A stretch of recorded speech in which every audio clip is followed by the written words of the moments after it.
My name is Shamsa and I'm a second-year BA student here at SOAS. I study creative arts and cultural industries. I grew up in Dubai and I was surrounded very much by cultural and creative institutions that shaped basically my interest in the arts. My name is Andonis Kendonis. I come from a fine arts background and I'm doing my MA in History of Art and Archaeology here at SOAS. I'm Suparna Nathasan. I did my undergraduate education in finance and management, and I joined my family business that deals with antiquity from South Asia. My name is Claire Ewart. I studied photography in my undergrad and then kind of pivoted to working within photo archives. I'm Safa Kamran. I am focusing on Middle Eastern / Islamic history. I did my undergrad here and I did law, so it was kind of like a big change from that to this. My name is Chloe, and I'm one of the student curators on this project. I have a background in languages, so in my undergrad I studied Arabic and Persian, but I'm particularly interested in intersections of architecture and public space in North Africa. My name is Elahe. I decided to write my thesis on modern and contemporary Iranian art. I was already very familiar with the Barjeel Art Foundation, so when it came up on my master's course, I thought it was just a fantastic opportunity.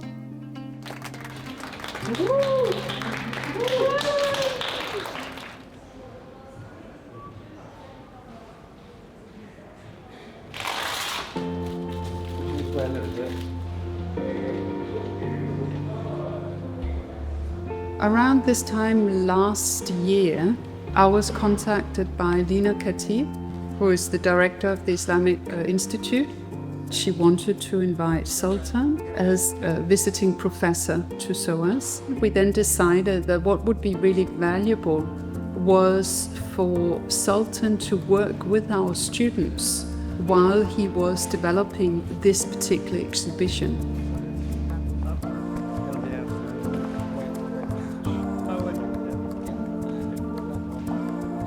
Checking the condition of the work. So before it travels, I condition check it. I have a report. If there's any marks or any issues, then you mark it all down. So then when it comes the other side, you check nothing's happened in transit. And if it has, then you know at what point. So if you need to claim on insurance or any problems.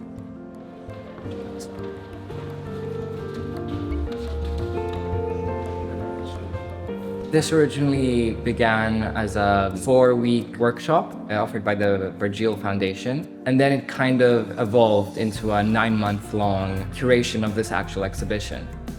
It started off with a series of lectures by guest speakers which were super informative to give us a kind of background on the field. We then got into the writing stage of writing our essays for the accompanying publication, and we were given a lot of creative freedom with that in terms of the subject that we wanted to approach. Essentially, we're just discussing the placement of this textile piece, whether it should go on the middle platform of the stairs or the lower platform, which kind of adds more of a punch or moment to experiencing the piece. But then at the same time, we want to make sure it's a good transition between this theme and the one upstairs, which centers around the boundaries between art and craft and how that's also a gendered experience. I think the beauty of Arabic is that one word can have a myriad of meanings. Hudood can mean a concrete border, or it can mean a personal boundary. It can mean a gender boundary. It can mean, so many things. And I think we as a team as well manifest that, and this whole process has manifested that. But I think the pairing between the two is really nice. Yeah. The two could just come down a little bit. That might be good. But this is my favorite.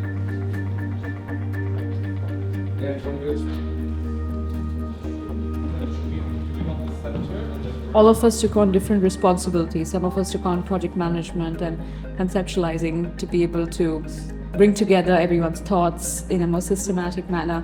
Yesterday, that was something that we had to really think through, because these two images were so much larger than we had expected them to be This big, if you want to. all our drawings. Yes. Centered with me being good. Look, there. But then that doesn't give enough space to the bird. Birds, yeah. I would say it happened. Because in a way, like the visual relationship will be with that piece and the pictures. So It was the beginning of last week that we were actually placing these artworks into the gallery. That's when it really struck us that, seeing a piece of art on the screen versus when you see it in real is very different. How we had to kind of move things together and come to an agreement as a team. So I think having an exhibition designer is a big help. yeah, I'll move around a little. Yeah. I'm gonna do my. Exactly. Hi, so I'm Brian. I'm the exhibition designer, and I'm also a student at SOAS studying art history. I think definitely the challenge was translating a very loose kind of selection of artworks based on individual research from the students into a kind of cohesive and coherent exhibition that is, open to the public. So what more remains that we need to install? Down here, Yeah, I don't think there's anything. Yeah. Kind of. we're done. We're done Yeah. with this section. And I've actually really admired that piece for a really long time because I'd been following the artist on Instagram. So when I saw that it was in the collection, it was a really aha moment of like, oh, we must have this in the exhibition.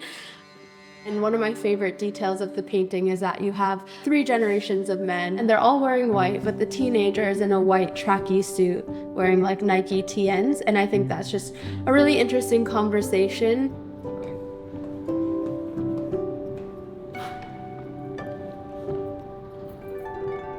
I think the scope of my role in this has been, as I say, kind of the benign, I hope, presence in the back, just kind of there for guidance, for checking in, for kind of advocacy, just someone who you can kind of really informally bounce stuff off of, anything practical, anything conceptual.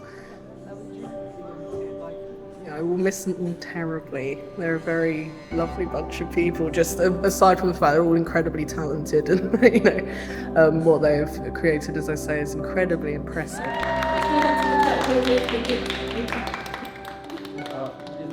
An opportunity like this is incredibly rare. A SWANA specific, so region specific project like this, and to be able to work so closely with a collection, pre-existing collection, is unprecedented, really. I haven't, as I say, I haven't had the opportunity to be part of it. I haven't really heard of anything similar that's gone on. This is a very visible and tangible manifestation of their thought processes and their skills and their relationships with each other, with the artworks, with the concept, with Sultan, with the collection. So my overwhelming emotion is just pride.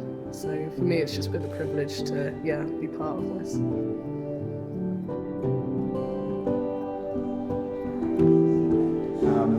We're making a new plinth stamp, and it was, I think, well, it's sort of changed again. I don't know the plan.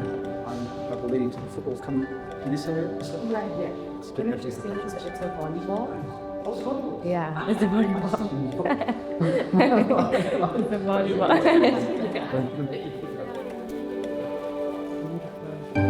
Yeah, and you want to see this, right? Because that's really important. So before we were going to have these on a higher plinth, but I think we're going to switch that because we want kind of the full intricacies of the ceramics to show. I think as well it's a bit more symbolic to have them on a lower plinth, especially because the birds are planted and standing instead of flying and above the ground. So I think having these lower and having these to be, be able to be shown, I think is really important. We came together and delivered something really kind of unique and really sensitive. And that was only possible because of all of the different kind of people involved. That's not only just the curators, but, from John especially, with his wealth of knowledge, that actually it's been such a nice experience to learn from everybody and to see everything from everybody's perspective. Yeah. Thank you. Bye.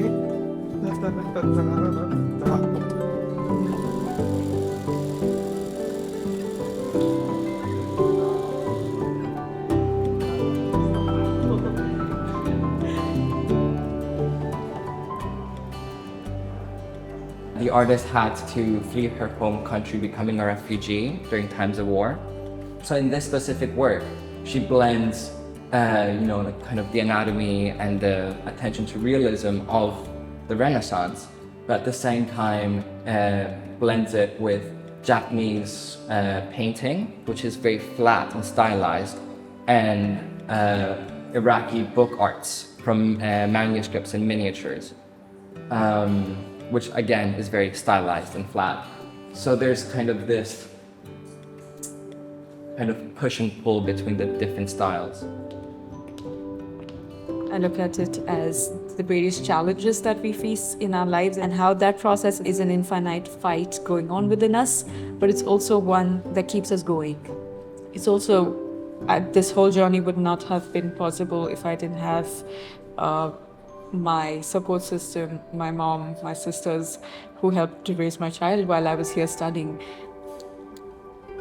Now I can see.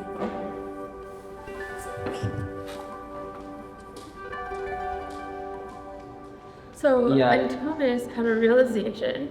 Initially, this was part of hybrid identities paired with the faith, and then in some point it got moved. And moved over there. So So we're thinking of to put it here back in its kind of sandwiching between the text. We tried it in different parts of the wall, but it just didn't feel right, since we were planning on putting the text on this side.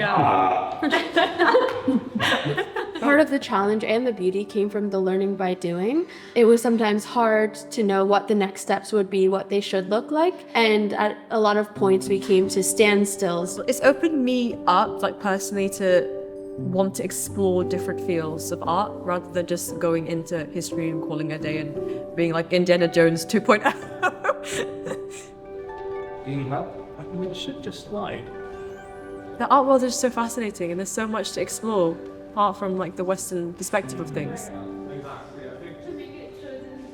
So هو فتى من غزة تعلم اللغة الإنجليزية وحده. So he's a boy from Gaza and he was offered to study English outside of Palestine. Unfortunately, due to the violence that is still taking place, he was not able to leave Palestine and he was denied a simple right of education.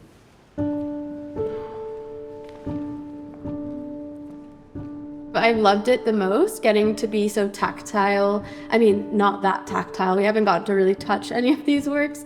But to get to see the process of, down to lining up the laser so that they're all at 1.55 meters off the ground center, down to choosing what kind of metal would be used to hang the Mashrabiyya piece. Yeah, I mean, Definitely not me. You okay if we take it? okay. It went down 5 mil and I took the weight off. Yeah. The boundaries that are kind of created by society and then made concrete by institutions. And it's kind of these social boundaries that are fortified with concrete. Many majlises are male-only spaces, and many of them are also made from concrete. So the majlis also kind of explores the kind of boundary between art and craft that's always attributed to women. A lot of artworks and a lot of what is provided by women in the sense of domesticity, the decoration of places, the making of carpets, the making of weavings, a lot of that is attributed to craft in a sense where it's seen as this passive cultural activity rather than as art. So I think the Majlis also kind of centers that, where the woman sets up the stage but isn't allowed to act or isn't allowed to play on that stage.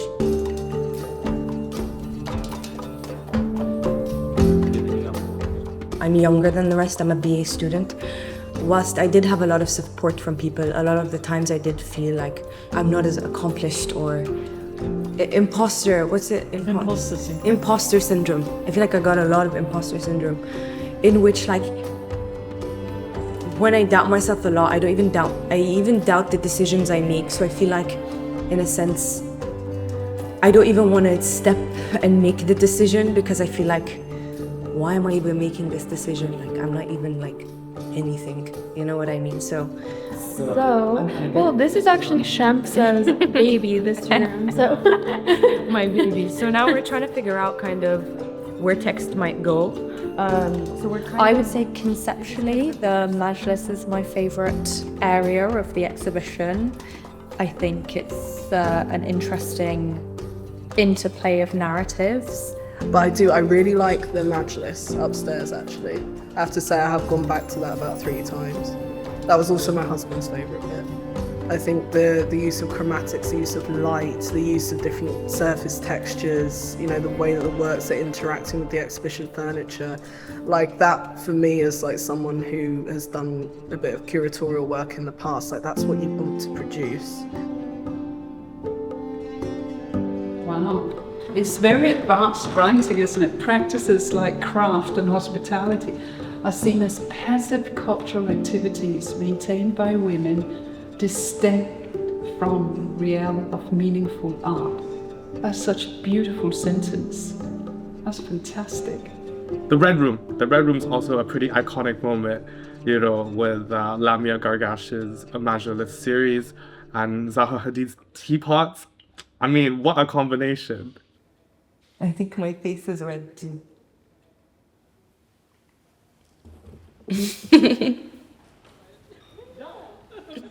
No, I wasn't. Why is it 11?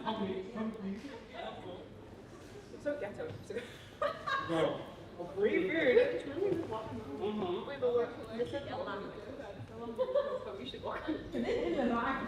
We really want to make sure that by next week, like the opening, but also the symposium, we're really comfortable and confident in knowing all the pieces. Yeah. And knowing a little bit about them. One sentence about how it ties into the theme of the area and other works, and then another sentence maybe about, I don't know, what That's great, yeah. And then maybe we could decide which ones are the key pieces in each section to just talk about those maybe. Also, it's good to have a dynamic tours that do differ in a way, because that way it gives opportunity for different pieces to be highlighted. Everyone can pick whatever interests them, whatever you can even tie back to your own theme or your own essay. You can reference your essay. I think it's really nice to have a different view, you know, that's what it's all about, you know, breaking these boundaries. And we've been working on this for so long, and to see it finally come together. And like I was tearing up a bit. No way! Like it was all coming to me. It's the same kind of excitement that you have almost before you have a baby. It's like you've been prepping for this 9 months. for 9 months. 9 months are baby.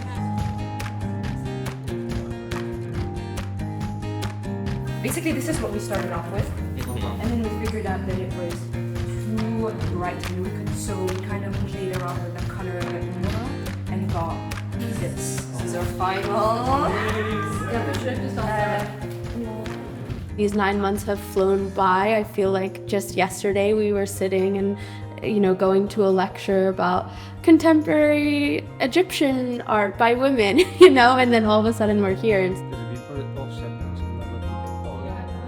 Being a part of a project like this is just one of the most positive aspects of us being able to deliver these additional extra facets of studying at SOAS. This hands-on experience that will hopefully also further the students' employability prospects. They will have had experience in how to curate an exhibition.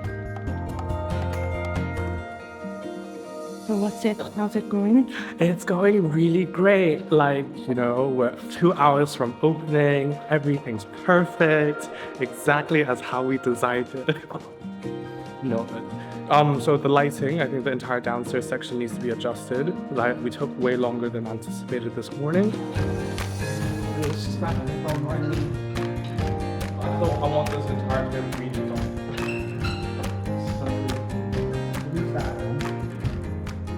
Adrenaline. Yeah, no, I think it's more like depression and constipation.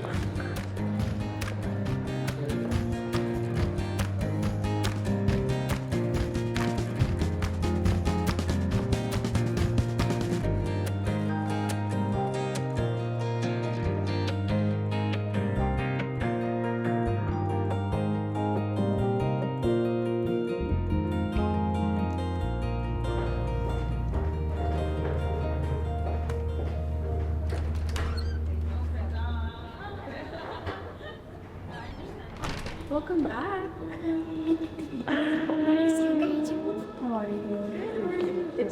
Honestly, it's been hell this morning. Honestly. Yeah. Today it feels real. Yeah. And does it look in the same way in which you wanted? even better. It looks better Even than better. what you had hoped for. Yeah. Beautiful.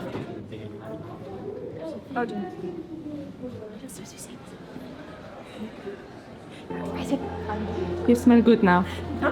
You smell good now. Here you go, boss. Sponsored documents.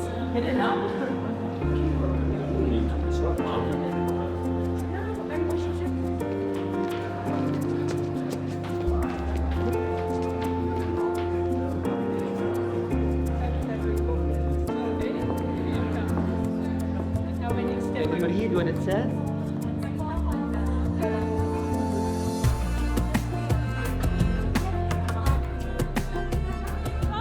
And let me hand over to someone much more important, Sumsta. Thank you. So thank you everybody for being here. I honestly had a speech ready for Friday, not for today, but why not? So I want to start by thanking Professor Elahe Khatib, who a year ago appointed me as Associate Research Fellow at SOAS Middle East Institute. So it's a huge honor to be here. The new generation to do good. You just trust them and let them lead, and then see how spectacular the world becomes. So thank you so much. Thank you.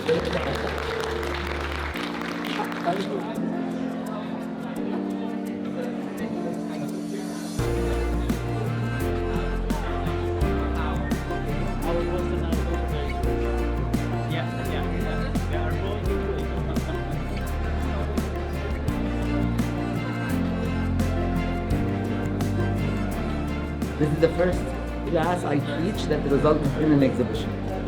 So the students curate.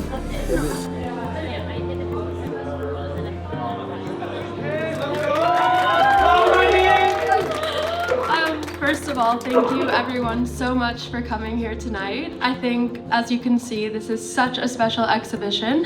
So in curating cultures, we really try to have this critical view and critical lens on how things are done. But then if you go into the real world, you are faced by all these limitations, by institutions, by money, by all sorts of things. And in this context, we were really sort of guided into this freedom of choosing our own interest. The way you put things together, the color base. I'm glad you liked it. I was super nervous. Ryan? Big fan of.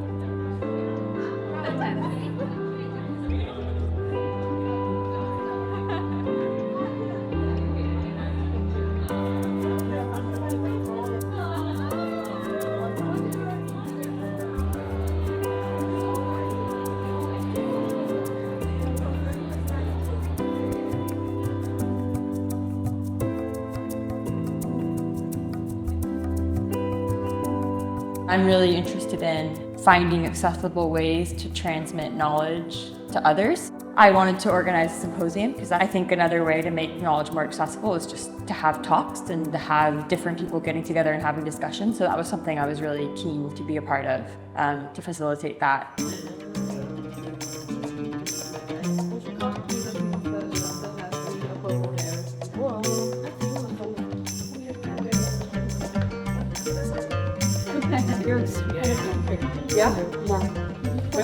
Dear Ustaz Sultan, thank you for this amazing experience and your support. Wishing you all the best and all the great artworks for your collection. And then I drew the little pigeons, or the doves, from the exhibition. I've just written a little message for Elahe Khatib, who is the director of the SOAS Middle East Institute. And I wrote basically just thanking her for the amazing opportunity that we wouldn't have been exposed to if it wasn't for her inviting Sultan over and giving us this lovely opportunity. So this card is for Natasha, and I wrote, "Dear Natasha, thank you for being such an amazing and constant support system. We couldn't have done it without you." Elahe. You did go with the green.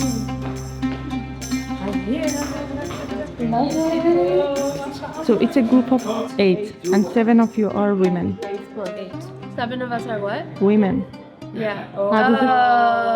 Yeah. I think it's very nice to see that, gender doesn't matter in terms of who can be interested in the arts and who's not. Sometimes having it being a more female-dominated space is more encouraging to take more risk. At least for me, I think in some times in the past when I've been in more male-dominated spaces, it's harder for me to speak up or take as many risks. Not because I want to be that way, just or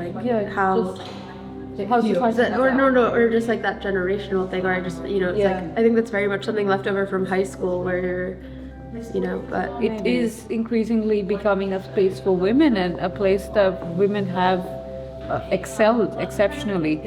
So we, I think, are very blessed as a generation because we have people to look up to, be it someone as nice as Natasha Morris. I think that that's really important and more important than ever. Like even this idea of a 50-50 gender kind of, balance. I think that's not enough. It's that you just don't see enough kind of, representation. Like the field is still so predominantly Eurocentric and from a specific kind of gender perspective that this is only a small step to a larger institutional change. I feel in the end it was something that actually benefited the exhibition. The future is female. 20th century Egyptian student. No,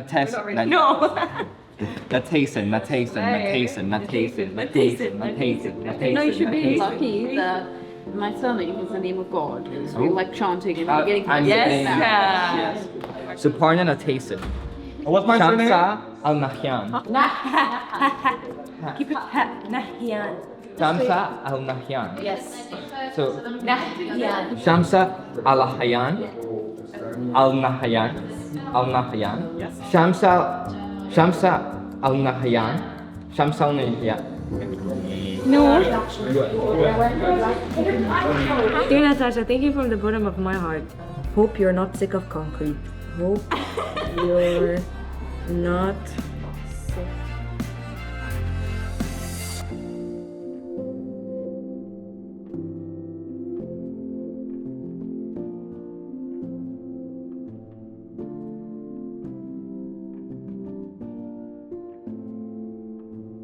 Suparna Natason. This could be so many different. Perfect. This is what happens when you trust the new generation of talent and give them a platform to shine. And so I am not surprised. Also know that what we are presenting, we're not trying to say it is the end all be all. It's also like a starting point to ask more questions and to think. And I think we wanted to pick a title that really allowed for the exhibition to itself be kind of the start of more thinking. Suparna Natason, who is a curating cultures master's student. This is for you. For me! Why? For your support for everything. Yeah, thank you. That's so lovely. Relax, I should be giving you flowers. There's another.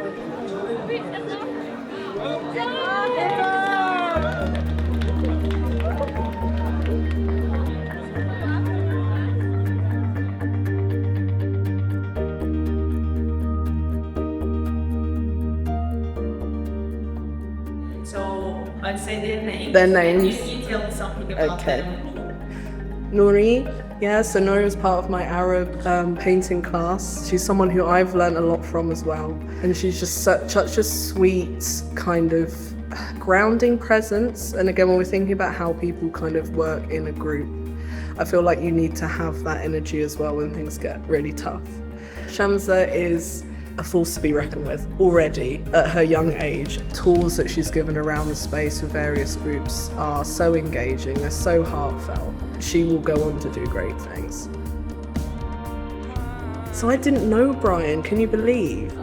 We met a couple of days before and I was like, where have you been all my life? Chloe, oh Chloe. I could listen to Chloe read the phone book because she's so eloquent. It's already like she's been working in the art world for about 40 years. Safa again has that personal touch. It's a real skill to be able to ask the right questions with tact and with resourcefulness. A bit like Antonis, like Safa just cracks me up. Like she's so good humoured. Antonis has loads of stuff. So him and his partner have got a proper art collection going. like stuff that I work on, just casually Antonis will come into class and be like, oh, I've got one of those. When I first met Elahe, I thought she was overqualified for all of the modules that I was teaching, that she could have taken them because she already works as other bees. Sapana, again, crazily professional, so eloquent, so well spoken, so self-assured in the way that she presents herself.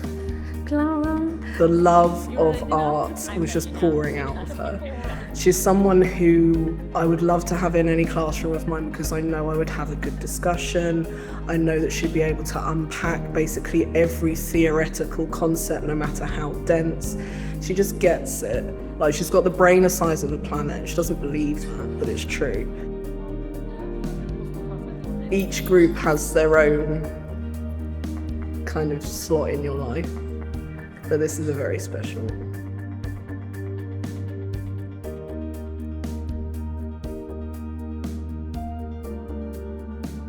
The future is female in that respect, in terms of art history at least. Everything else is loads of legwork to do, but art history got sorted.